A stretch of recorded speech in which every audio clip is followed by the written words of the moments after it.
अस्सलाम वालेकुम क्लास, कैसे हैं आप सब। अच्छा क्लास, हम लोगों ने अब तक 15 चैप्टर जो हैं वो कर लिए हैं। अब हमारा सेकंड टर्म का 16 चैप्टर है हमारे पेशे। पेशे क्या होता है? रोज़ी कमाने के लिए जो काम किया जाता है उसे पेशे कहते हैं। हर शख्स अपने और अपने ख़ानदान की ज़रूरत पूरी करने के लिए रोज़ी कोई ना कोई ज़रिया ढूंढता है। जो शख्स अपने पेशे में मेहनत और खलूस दिखाता है उसे तरक्की और इज़्ज़त मिलती है। दुनिया के दूसरे मुल्कों की तरह हमारे मुल्क में भी लोग बहुत से पेशे करते हैं, बहुत से पेशों पे जो है वो काम करते हैं। यहाँ मर्दों के साथ शाना बशाना ख़वातीन को भी मुख्तलिफ़ पेशों में काम करती हैं। हमारे मुल्क की कम व बेश 70% आबादी देहात में रहती है। देहाती अवाम की अक्सर ज़राअत के पेशे से वाबस्ता हैं। कुछ लोग अपनी ज़मींदारी पर काश्तकारी करते हैं और कुछ दूसरों की ज़मीनों पर काम करके रोज़ी कमाते हैं। हमारे किसान मेहनती और जफाकश होते हैं। वो खेतों में हल चलाते हैं, बीज बोते हैं, पानी देते हैं, फसलों की देखभाल करते हैं। हमारे किसान इन फसलों से ना सिर्फ अपनी ज़रूरत पूरी करते हैं बल्कि इनसे अपनी आमदनी भी बढ़ाते हैं। गंदम, चावल, मकई, गन्ना, कपास हमारे मुल्क की अहम अजनास हैं जो मंडियों में फ़रोख्त की जाती हैं, जबकि गन्ना शुगर मिलों को बेच दिया जाता है। देहात में फलों और फूलों के बागात भी शामिल हैं और इन फूल और फलों को फ़रोख्त भी किया जाता है। देहात में रहने वाले लोग मवेशी पालते हैं, जानवर पालते हैं। इन जानवरों में बैल, गाय, भैंस, मुर्गी वगैरह शामिल हैं। देहात के लोग ना कि इनको पालते हैं बल्कि इनको आमदनी का भी ज़रिया बनाते हैं। फसलों की कटाई से लेकर मवेशी का चारा बनाने तक बहुत से काम अपने हाथ से करते हैं। देहात में रहने वाले बाज़ लोग रेवड़ी चराने का काम करते हैं। इन्हें चरवाहा कहते हैं। गवाले देहात से दूध खरीद कर शहरों में पहुंचाते हैं। हजाम लोगों के बाल तराशते हैं। दर्जी कपड़ों की सिलाई करता है। बराई लकड़ी से फर्नीचर वगैरह बनाता है। मोची जूती बनाता और मरम्मत करता है।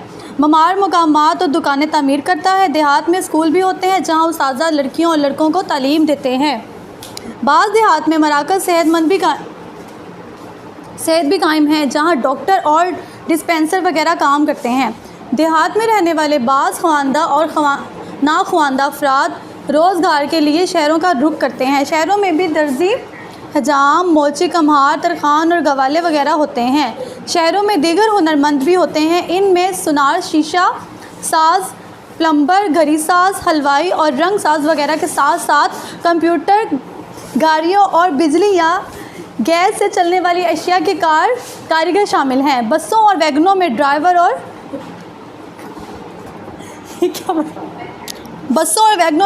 और कंडक्टर काम करते हैं। गैर हुनरमंद अफराद कारखानों, फैक्ट्रियों और दुकानों में सामान और बोझ उठाने का काम करते हैं जिन्हें मजदूर कहा जाता है।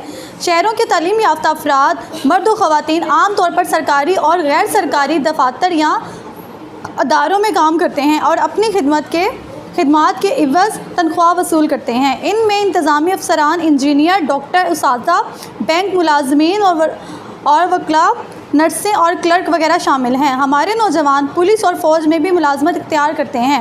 हमारे मुल्क में तजारत का पेशा भी मकबूल है। छोटी दुकानें देहात में भी होती हैं लेकिन शहरों में बड़ी बड़ी मार्केट्स और बाज़ार मुख्तलिफ़ अशिया से भरे हुए हैं। हर पेशा अपनी जगह अहम है। हकीकत यह है कि मुख्तलिफ़ पेशे इख्तियार करने वाले एक दूसरे की ज़रूरियात पूरी करने का बायस बनते हैं। सरकार दो आलम हज़रत मोहम्मद सल्लल्लाहु अलैहि वसल्लम का इरशाद पाक है कि अल्लाह ताला मेहनत करने वालों को दोस्त रखता है। गोया जो शख्स मेहनत को अपना शौर बनाता है और जायज़ ज़रिए से रोज़ी कमाता है वो दुनिया और आखिरत दोनों में सुरखरू होता है। ओके क्लास, अब हमारे